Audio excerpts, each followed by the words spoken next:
بسم الله الرحمن الرحیم. ګرانو کتونکو الف خان شیرپور ستاسو په خدمت کې حاضر دی. کتونکو نن به موږ خبرې اترې کوو په یحیی جان مومن باندې. یحیی جان مومن چې کوم دی د تنګي نه د قومي وطن پارټۍ د میر امیدوار دی. یحیی جان مومن د کامیابۍ او د چانسز وجه درته نن خیمه چې په هغه باندې ډېر زیات باس کېږي په تنګي کې او دې وخت کې د مقابلې امیدوار دی. یو خو هغه 4 کاله چې کوم دی د تحصیل تنګي ناظم اعلی پاتې شوی دی. په دغه 4 کاله کې هغه خپل خدماتو په بلبوتې چې کوم دی نو خپل تقریر ډېر توانه کوي او ډېر په عبور سره او ډېر په دلیل سره هغه خبره کوي چې ما په دغه 4 کاله کې د ولس ډېر زیات خدمت کړی دی.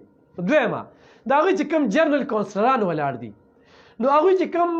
قسم کمپینونه روان کړي دي نو دغه کمپینونه چې کوم دی دا هم د یحیی جان مومن چې کوم دی د کامیابۍ سبب ګرځېدی شي. په دغه کې د زیم خوارو نه دې وخت کې چې د قومي وطن پارټۍ کوم امیدوار دی ابراهیم مومن نو د هغه چې په کوم انداسې کمپین روان دی او د خلکو هغه سره کوم لګاو دی نو هغه ډېر واضحه ده. په دغه کې چې کوم دی نو چې څومره باسو شي یا موږ په دغه علاقه کې ګرځېدلو کومه سروې هم کړې ده ګاڼۍ ته تللي وو دوکان ته تللي وو په لار کې هم تپوسونه کړي دي نو چې آر لیډي چې هغه ته ووټ ورکوي نو ډیوې ته به ووټ ورکوي یحیی جان ته وځي. دغه شان د په اخترآباد کې چې کوم امیدوار دی حاجي وحدت خان هغوی تېره ورځ په تنګي اخترآباد کې چې کومه جلسه وکړه د هغه جلسې په تناظر کې به زه دغه خبره کومه چې هلته کې د هغه کامیابي چې کومه ده ډېره یقیني راځي چونکې 3 جنرال کونسلران به هغه کامیابیږي خو یو چې کوم دی هغه په میرټ باندې یعنی چې زیات ووټونه واخلي نو هغه به چیرمین راځي. نو چیرمینۍ سره سره چې کوم دی د هغه د ووټ بینک بیلنس دغه ځای کې ډېر زیات ښکاري د دغه خلکو ورسره کومه مینه ده کم لګاو دی کم توقع ده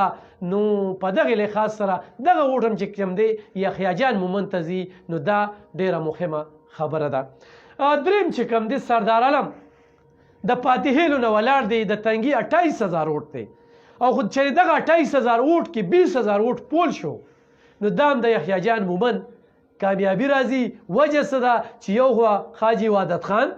بل خوا چې کوم دی سردار علم چې هغه د ګلباغ ویلیج کونسل نه ولاړ دی تیر کال هم په دغه خلکو اعتماد کړو کامیابه شو نو دا هم د یحیی جان مومن چې کوم دی د کامیابۍ سبب ګرځېدی شي. دریم چې کوم دی هلته مجاهد رحمان دی د پاتې ویلیج کونسل نو هغه یو ډېر تکړه انسان دی کامیاب امیدوار دی او د هغه په ذریعه باندې خو هم د هغه ووټ چې کوم دی او د هغه سره د تحصیل ووټ هغه یحیی جان مومن ته تللی شي نو دې لحاظ سره زه خو هم د یحیی جان مومن چې کوم دی دغه ځای کې بهتري وینم. دریم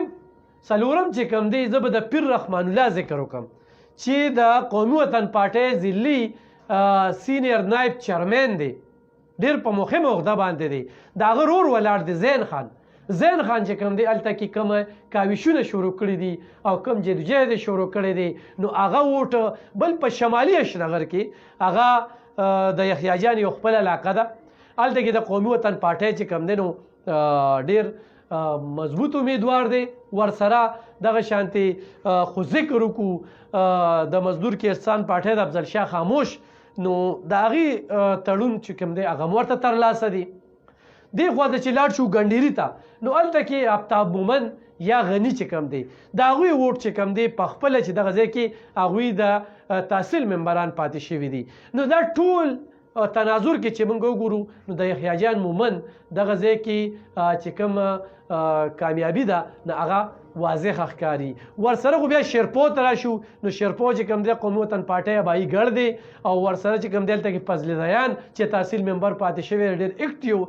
کس دی نو د هغه کاوشونه چې کوم دی هغه ډېر دي. بیا په زیم کې شیرباچا چې کوم دی نو هغه دی بیا هلته کې ذاکر زیم دی نو د هغوی دغه کې خپل یو ووټ بینک بیلنس دی او تیر چې کوم دی هغه هم ناظم راغلی شیرباچا نو هغې لحاظ سره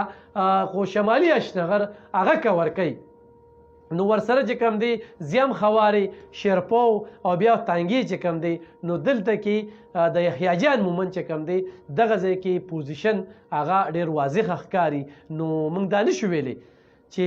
قبل از وخت خو زه څه خبره کومه نو هغه به نامناسبه وي خو ضرور دا وایم چې دې وخت کې د مقابلې په دور کې چې کوم دی خو د هر چا خپله مقابله ګڼي نو هغه ځان سره یحیی جان مومن سره مقابله ګڼي. یحیی جان مومن اخلاقو لحاظ سره، خاندان لحاظ سره، خدمت لحاظ سره او یو ورکرۍ لحاظ سره چې وګورئ نو هغه کې هغه ټول صلاحیتونه شته دي. نور فیصله د ولس ته، ولس ته زموږ دا خواست دی اوټ هغه چاله ورکړئ چې د ځان هم تپوس کوي د قام هم تپوس کوي. هغه کس بهتر وګڼئ چې کوم زیات خلکه چې کوم دی بهتر ګڼي. اوټ واچوئ په زیات مقدار کې واچوئ، خو تاسو اوټ څومره زیات واچو هغه مروه ښه کینډیډیټ چې کوم دی تاسو ته مخې ته راشي. دغه خبرې مې د یحیی جان مومن حوالې سره تاسو سره شریکولې چې دې وخت کې دا د تنګي تحصیل یو مضبوط او توانا تکړه امیدوار په نظر راځي. ډېره مننه.